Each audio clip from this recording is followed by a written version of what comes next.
Rahotanni sun bayyana cewa Liverpool za ta karkata akalanta kan tauraron ɗan ƙwallon Turkiyya Barış Yılmaz bayan da suka kasa cimma yarjejeniyar musayar Anthony Gordon daga ƙungiyar Newcastle United. Rahotanni sun bayyana cewa ƙungiyar ƙwallon ƙafa ta Barcelona ta cimma yarjejeniya da Dani Olmo kan kwantiragi har zuwa watan Yuni ta 2030, yayin da aka ce an aika sabon tayi zuwa ga ƙungiyar ta RB Leipzig.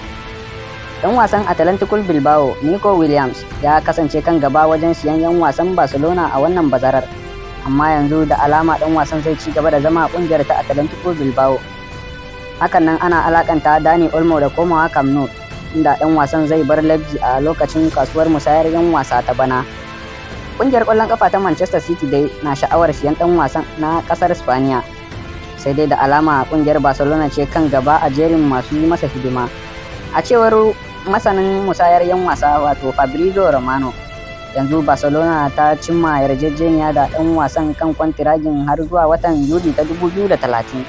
A nan kuma za ku ji cewa ƙungiyar ƙwallon ƙafa ta Manchester United da West Ham za su tattauna a ƙarshen wannan makon don yunƙurin kammala cinikin Aaron Wan-Bissaka zuwa filin wasa na London. Majiyoyi sun sanar da wakilan canja wuri Rudy Galetti cewa yarjejeniyar tana kan matakin ƙarshe, amma har yanzu akwai wani abu da ya ɓata don cimma cikakkiyar yarjejeniyar.